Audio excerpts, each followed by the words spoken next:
Hey guys, today I'm going to be doing my monthly book wrap-up, and this month I was able to read much more than I actually had expected to get through, so hopefully this won't be too long because of that. Let me just say that all links will be below to any reviews, either video or blog form, and you can go check that out if you haven't already. So with that, let us just begin with the first book that I read this month, which is Life of Pi by Yann Martel. This is about a 16-year-old boy named Pi Patel. He lived in India with his family. His parents owned a zoo, but his father decides that they should move to Canada because they'll be more financially stable there. So they make plans. They get ready to move these animals with them on the ship that's going to take them to Canada. And in the middle of their trip, the ship that they're on sinks, and Pi is the sole survivor alongside a 450-pound Bengal tiger. So going into this book, I was really expecting something really cool and fantastical, and I would have gotten that actually if it weren't for everything else. The story that was between Pi and the tiger was amazing, and I loved the whole story with them on the boat. I thought that was really something else. But this author decides to use this story as a platform for his argument on religion, and that really annoyed me, so I didn't really care for that. I gave this book a 3-star rating, and as I said before, you can check out my review. I have a link below for you guys. So the next book that I read this month is a reread, My Sister's Keeper by Jodi Picoult. This is the first book that I have ever read by Jodi Picoult, and when I first read this book, it was amazing to me. It opened my mind up to a book that's not just for entertainment or just to escape into a different world. This book opened my mind up to a whole idea that you could use a story, a wonderful story, to kind of get you thinking and pondering on a very sensitive subject, and she does it so well. So this story is about Anna, who is 13 years old, but at the age of 13 years old she has been in the hospital for almost every year of her life. But not because she is sick, but because her sister Kate is sick. She has a very rare type of leukemia, and Anna was a product of pre-implantation genetic diagnosis. She was purposely created so she would have the same type of DNA, make of Kate, and now she has decided to stop being that for her sister because they are asking for something she doesn't want to risk giving. Like I said, this is an amazing book. When I first read it, it was just really an eye-opener for me what books can do and give to the reader. The second time I read it, it was because of the story itself. I was able to quickly discern things a lot much more faster than when I was a teenager, and I really still love this book so much, and I thought it was a really great example of Jodi Picoult's skill as an author. And I gave this book 5 stars. The next 2 books that I read were ebooks, and they were the last 2 books in the Castor Chronicles series, and the 4 books that are in this series is Beautiful Creatures, Beautiful Darkness, and the 2 books that I finished this month is Beautiful Chaos and Beautiful Redemption.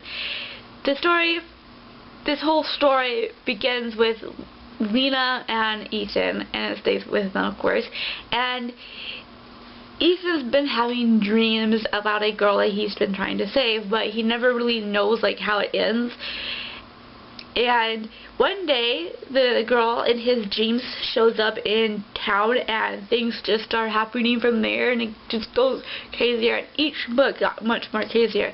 These last 2 books were amazing. You can see how these 2 authors just grew in their writing and in their ability to write the story that much more better as each book went on. So I was really thrilled with these books, and I gave each of them 5 stars. The next book is 13 Reasons Why by Jay Asher, and this book is about Clay and Hannah. Hannah has sent Clay cassette tapes to be specific, of 13 reasons why she killed herself. And this book takes place basically in about a day to 2 days time, and what he finds through these tapes changes his life forever. And this book was amazing to me. The way that this author handled this subject, the way that the story was told was just so beautiful and sad and everything that you would have expected. But not only was it just that, it was also very suspenseful. You were hanging on each word that Hannah was saying. You were wondering how Clay was going to react to what she was saying in that part. You were wondering, how did this link to that? And all of that was amazing to me that he was able to capture the audience in that way. I love this book so much, and if you haven't read it, I would highly recommend it, because I think it really does show a very realistic point of view of what suicide can really be like. And I gave this book 5 stars. The next book that I read this month, I wouldn't call it an e-book, but I wouldn't call it a physical book because we had to print it out for class. And I know it was printed in the 1800s in a magazine, so there was a physical form, but it'd probably be hard to find that kind now. It is available online if you just search it up. The book is called The Open Boat by Stephen Crane, and it wasn't my kind of a book. If you've looked at my reviews in the past few months, you know that I read The Lifeboat by Charlotte Rogan, and I didn't really like that book either. And it kind of has the same basis, you know, people in a very harsh predicament on the ocean and fighting to survive kind of thing. So that's basically what this book was about, and I didn't care for it. I didn't really like the writing that much, but you know, I think that it was good, but it wasn't like my thing, and I thought that you overused metaphors just a tad for me. So that is all I can say about this book. I gave it 3 stars. I think it was just being nice because, you know, I didn't really have a big opinion on it. The next book that I finished this last month is A Clash of Kings by George R.R. Martin. This is the second book in the Song of Ice and Fire. The first book was Game of Thrones. And this book takes off basically right after Game of Thrones. You know, you had that huge fight, not fight, but a war that happened in the Game of Thrones, and now the land is split into 5 factions. There's people naming themselves kings, and they're all trying to fight for the throne kind of thing. And there's this underlying magic, creepy stuff, and the undead kind of stuff going on there, and I absolutely love this book. I know that some people didn't like that there wasn't first-hand action, but the action, the little wars that were going on weren't really big. They weren't like major wars. They were like scrimmages compared to the war that happened in the first book, and they weren't that big of a deal because they were just going back and forth with each other. They're taunting each other with swords, so it wasn't like major war. And you did get a major thing happening at the end, and you were in the middle of it, so that I thought was the perfect timing for that. And I loved that we got to see a lot of scheming and planning and plotting going on with a lot of people, you know, and I just thought it was perfect for how this story was going, because it was right for it to have him that way. And Tyrion and Yara and Jon, and oh my gosh, just so many amazing people going on in this book. And this book took me 4 months to finish, not because it was hard to get through, but because I was taking my time with it. I wanted to absorb everything in this book. And I don't really like Daenerys. Like in the first book I kind of had like mixed feelings for her, and I kind of liked her, but in this book I'm just starting to think that she's spoiled. Just a tad. But yeah, and Sansa, you know, I don't like dislike her as much as I did in the first one, but I still think she's a complete fool and idiot because, you know, she should have realized certain things. I don't know, it's just a little bit annoying to me. But yes, all my favorite characters right here, and I loved each one of them even more as the time went by. So I'm really excited and scared because I am currently reading the third book right now, and things are just happening. But yes, I gave this book 5 out of 5 stars. The next book is The Time Traveler's Wife by Audrey Niffenegger, and this is another reread, and this is about Henry Duntamble and Claire Abbotshire. Their relationship happens between different times, and it's so untraditional love, and you know, because he's a time traveler and she has to wait for him, and it's just so wonderful. But yes, the first time around that I read this book, I remember I fell absolutely in love with it because it was so different. There was such a unique feel to this book, and not just in the obvious way, you know, it was a deep romance. It wasn't superficial, it was just so real, and you felt for these characters all the way through. And then I read it again, and I read this book when I was a teen the first time, and now I'm an adult, so maybe that is probably why I didn't notice it as much, because, you know, I was a teen. But Audrey Niffenegger was very sex crazed in this book. I thought that she went a little bit overboard with how many sex scenes, or at least how many times it was talked of in this book. I was just like, whoa, hold on, do we really need all that in there?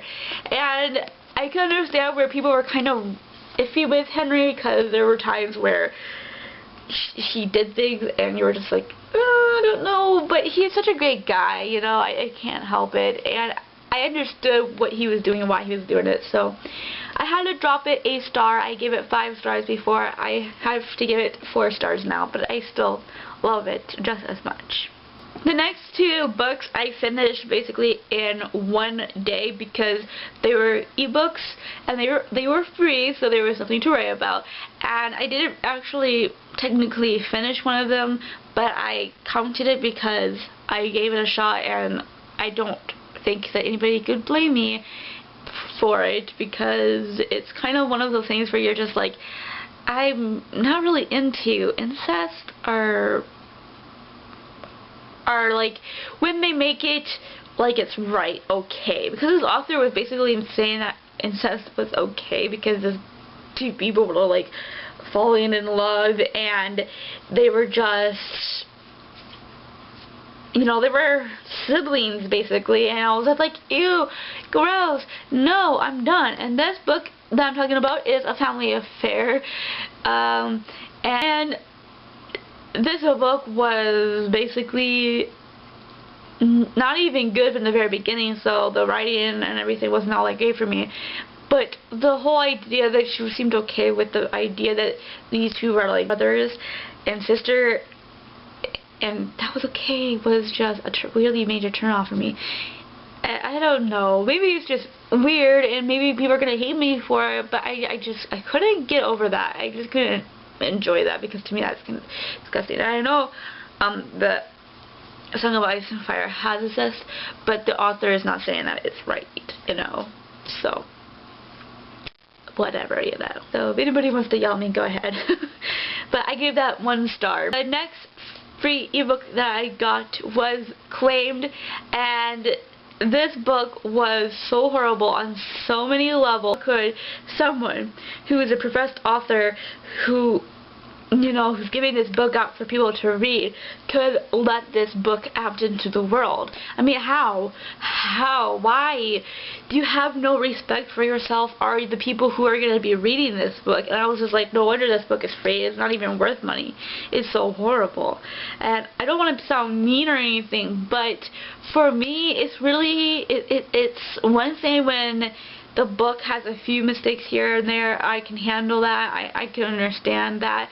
But when it's like the sentence structures are really, really bad where you can barely get through them, the dialogue is so horrible that it sounds like robots are talking, where there's so many grammar mistakes that if you were the one editing, every other word would be marked with red, and the story is not even finished. You know, you got the beginning, you got the end, and then you just have an empty area in the middle, and I'm just like, what's going on here? No, don't do this to me. I mean, no, that's just so disrespectful. That's horrible. That's mean. You know, you don't do that.